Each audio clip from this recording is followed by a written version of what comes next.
In the future, genetic modification of embryos becomes quite popular. These babies are born with higher IQ, ideal physical characteristics, and controlled emotions. They are perfect specimens referred to as GC people and are named after the company Gren Kress Labs that invented the method. When space exploration becomes indispensable to find a solution to climate change, these GC people are sent into deep space as astronauts. Aboard the starship Teleios, a crew of GC astronauts led by Commander Lyndon wake up from their cryosleep when they make it to Saturn. Their objective is to find out what happened to Atramitos, a mining vessel that has been drifting off Saturn's moon Titan.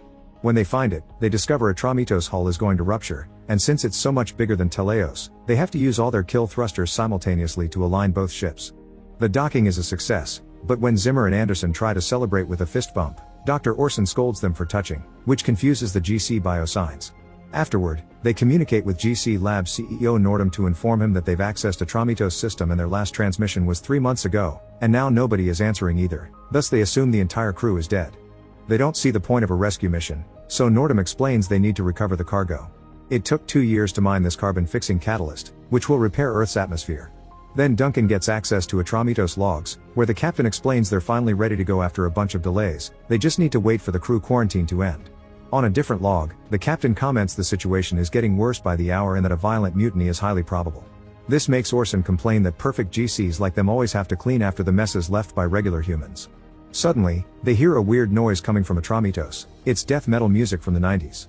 The Teleios crew arms themselves and gets ready to board Atramitos after Zimmer overrides the access code because for some reason the intersystem configuration changed. When they make it inside, they find all kinds of weird graffiti on the walls, and the music's so loud they can barely hear each other.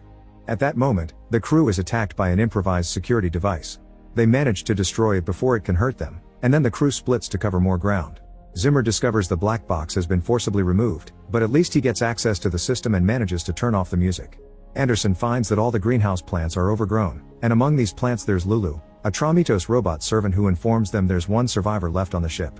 After destroying another security device, Duncan finds Travis, but he's unresponsive, almost in a catatonic state. Orson goes looking for the cargo, but unfortunately it's not there. Moments later, the crew meets to discuss the situation. The Atramitos tracking system is disabled, and the scanners didn't find any signs of the cargo or the crew. The only DNA present is still Travis and the plants. Travis is the ship's junior engineer and his file shows nothing special about him. He doesn't even have military training. Physically he's fine, but mentally Travis is a mess. It could be PTSD, depression, depersonalization disorder, or even all three. Lyndon tries to talk to Travis, but still gets no response, so he decides Duncan will be in charge of the guy because she has a PhD in psychology. Lulu can't help because her memory has been wiped clean just like Atramitos' system. Meanwhile Anderson finds a message from Nordum coldly asking about the cargo and she comments on how they'll be stuck here for a while, thus they'll have to find a way to make the most of it.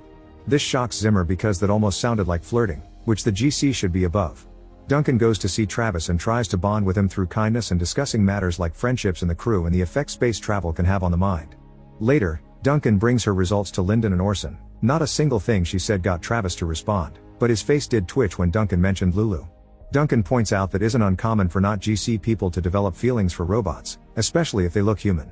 Since Travis is an engineer, he could have added some modifications, and Zimmer conducts a medical examination to confirm that Travis modified Lulu to give her private parts. Lyndon decides they'll allow Lulu to visit Travis from time to time to see if she can be the carrot they can use to control him. Moments later, the system goes out in the whole ship, and they discover Travis has escaped and he's probably armed because there's a pulse rifle missing. Duncan goes looking for him and ends up at the end of Travis' weapon, so she tries to make him talk to her by using kindness again. When she's about to get him to react, Lyndon interrupts them and makes Travis lower the rifle through threats. After they lock Travis again, Duncan argues with Lyndon for not trusting her methods, but Lyndon just reminds her of the mission. In the meantime, Anderson weirdly tells Zimmer that she finds the emergency lights soothing. Zimmer decides to access the Atramitos entertainment files, discovering that they like to watch violent robot fights. He thinks this is natural because imperfect humans crave violence, but Anderson finds it disgusting and asks him to stop it. Then she comments on how hot the room is without the cooling system and removes her jacket, which makes Zimmer feel more awkward than it should. Seconds later, Zimmer gets the system working again, and they get another cold message from Nordum reminding them to get the cargo and that everything else is secondary. Duncan studies the graffiti on the walls before approaching Travis again. This time she talks kindly about his art before leaving him alone with Lulu. Then Duncan goes into the next room to spy on them through a hidden camera, and she hears Travis whispers things to Lulu in Mandarin before kissing her. Afterward, Duncan goes looking for Orson and finds him wandering in a corridor because he forgot what he came here for, which is strange because he never forgets anything. Zimmer knows Mandarin, so Duncan plays the recording of Travis' words, which are gargled because of the whispering. Zimmer can make out the words unable, belief, and near, and wonders why Travis' profile didn't say he knew languages, but he promises he'll work on translating the full conversation. Duncan goes back to watching Travis and Lulu and discovers her hand is shaking, so she makes it stop before anyone can notice. Since Travis isn't talking anymore, Duncan makes Lulu leave the room and asks her what Travis said, to which Lulu responds Travis told her in his mind they are together every moment. This doesn't match Zimmer's translation, meaning she's lying, which she shouldn't be able to do. Meanwhile, the guys are discussing alternate methods of interrogation and Orson shares some military tactics he studied in the past, but Zimmer and Lyndon are against anything that could cause harm. They're interrupted by Anderson, who is having trouble with the bathroom system, so Zimmer goes to fix it. Anderson shocks Zimmer by thanking him with a hug and asks him to stay, convincing him to get frisky with her in the shower. Duncan continues to watch Travis and suddenly hears him speak in Russian. Before the computer can start translating, the ship suddenly begins shaking and the crew discovers an outside door opened, so they're losing atmosphere. Lyndon notices Zimmer coming out of Anderson's room without his uniform, but now they need to concentrate on the emergency, which is made worse when Zimmer realizes they've been locked out of the system. The door that opened is on the cargo bay, which doesn't make sense because that area should be isolated, meaning there must be a break in the air seal. Zimmer enters the cargo hold while Lyndon holds him with a rope, and while he's successful in closing the door again, this still makes Anderson cry because she thought her friends were in danger. Lyndon comes back fine, but Zimmer has passed from the air pressure, so Orson takes him to the infirmary for a medical examination. He decides Zimmer only needs some rest, probably until he wakes up, which leaves him confused because he's usually more exact with his words than that. Afterward, Lyndon scolds Anderson for what he did with Zimmer in the bathroom, reminding her that primal indulges aren't for GCs. Meanwhile, Duncan asks Orson if robots can lie, so he explains they can be reprogrammed to give incorrect answers to specific questions, but they can't make up their own answers. However, he didn't find such programming when he examined Lulu. Then Duncan goes back to the computer to translate the Russian sentences she heard earlier, and this is heard by Anderson, who points out that's a complex quote from War and Peace by Tolstoy. Anderson also wonders if Travis is contemplating the meaning of their existence, which makes Duncan rush to see him and finally confront him.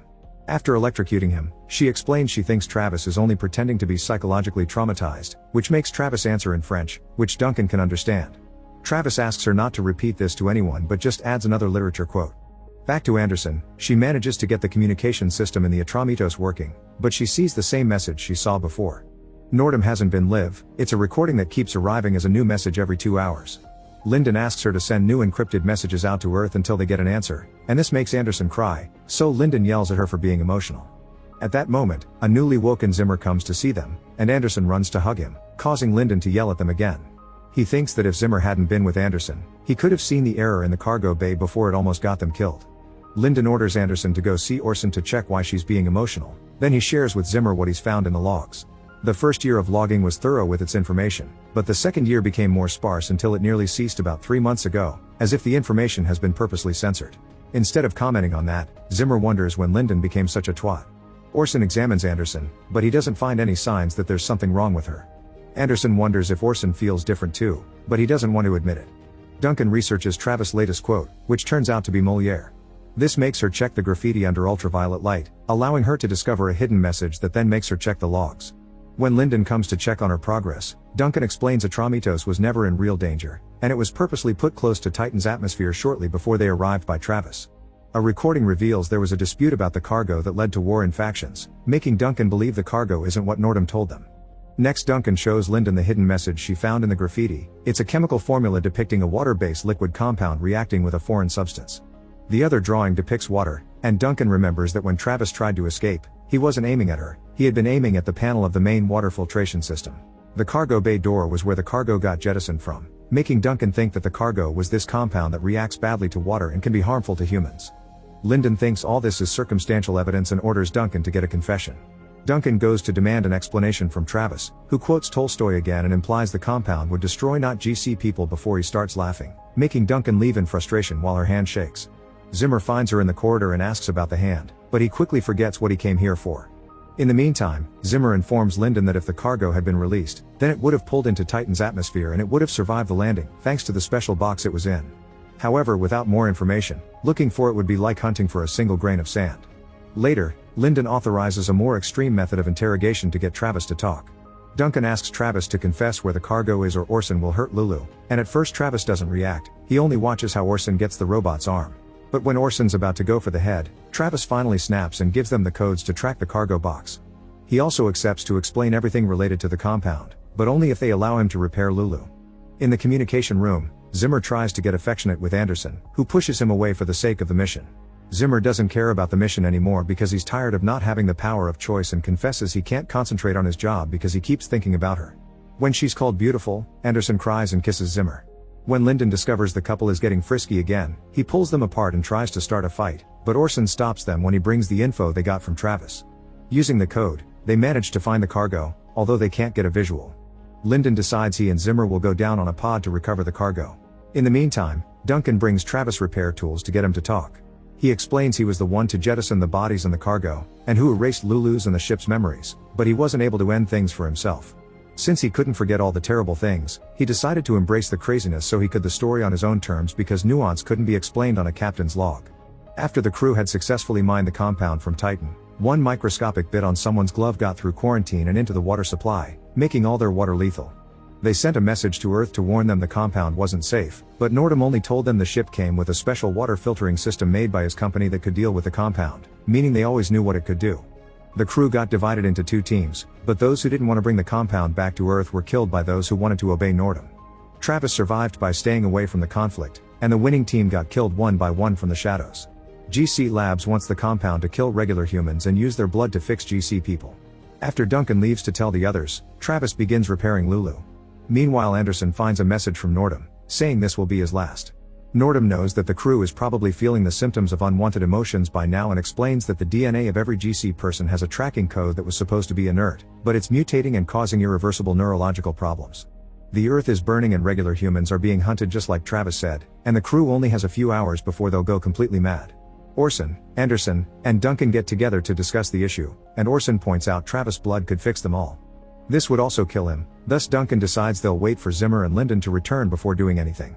Moments later, Duncan finds Orson trying to sneak from his office with the tools for blood extraction, so she has no choice but to stay next to him with her rifle out until their friends come back. 16 hours later, Lyndon and Zimmer return, but they get into a fight as soon as they re-enter the ship. The crew pulls them apart and after confirming the cargo is fine, they discuss things again and decide to vote. Zimmer and Anderson are against taking the blood, but in the end, Duncan agrees with Lyndon and Zimmer that better for one person to die than five. While Orson goes to start the procedure on Travis, Anderson confesses to the others she doesn't trust Orson because she saw him working on a suspicious quote from The Art of War. Duncan explains he has just been translating the text they heard Travis said to Lulu, and she finally realizes her mistake. The quote indicates it wasn't Travis that killed everyone, it was Lulu. At that moment, Lulu wakes up and immediately knocks Orson out. The crew rushes to get their rifles, but when they make it to the rec room, Orson is unconscious and Lulu has left with Travis. Scared about what awaits them, Anderson tells Zimmer that she loves him, but before he can reply, the system goes out all over the ship. Zimmer turns around to check on what's going but a thump noise makes him look again only to discover Anderson has been killed from behind while they were distracted by the alarm. Zimmer's so furious that he ignores Duncan's warnings and goes looking for their enemy alone. Eventually he finds Lulu in the cargo bay, and since she's in combat mode now, she's better than even a GC person. Zimmer manages to land a hit or two on her, but Lulu still overpowers him and kills him. Duncan is found by Travis, who immediately knocks her out with his rifle, but this gives out his position and allows Lyndon to shoot him too. When Lulu comes down that corridor, she walks by Duncan's body thinking she's unconscious, but it's all a trap. Lyndon's holding Travis hostage to stop her from moving, then he and Duncan shoot at the ship's lighting system to make it explode above Lulu and electrocute her until she breaks. Afterward, Lyndon gets Travis ready to be killed while calling him depraved for the modifications he made to Lulu, which Travis denies. This makes Duncan change her mind about the vote and instead of attacking Travis, she kills Lyndon. Then she explains that the GC problem had a 97% success rate but she was part of the other 3%, which is why the mutation hasn't affected her as much as the others. She let Travis live because he said he didn't modify Lulu, so she wants to know why Lulu modified herself and why she was able to lie. Travis says Lulu added the modifications in order for them to be closer, but he doesn't understand why her programming changed. The only way to get answers is to fix Lulu, and to achieve that they need to take her to Earth. Duncan tells Travis to take her away in Teleios and tell everyone on Earth his story. Duncan will stay in Atramitos and wait for the end, thinking she deserves it because she killed someone when she was young just because she couldn't control her temper. Once Travis and Lulu are safely far enough in Teleios, Duncan overrides Atramitos protocol and makes the ship crash into the surface of Titan to finally get rid of the problem for good. Make sure to subscribe and turn on notifications so you can watch more videos like this. Thanks for watching.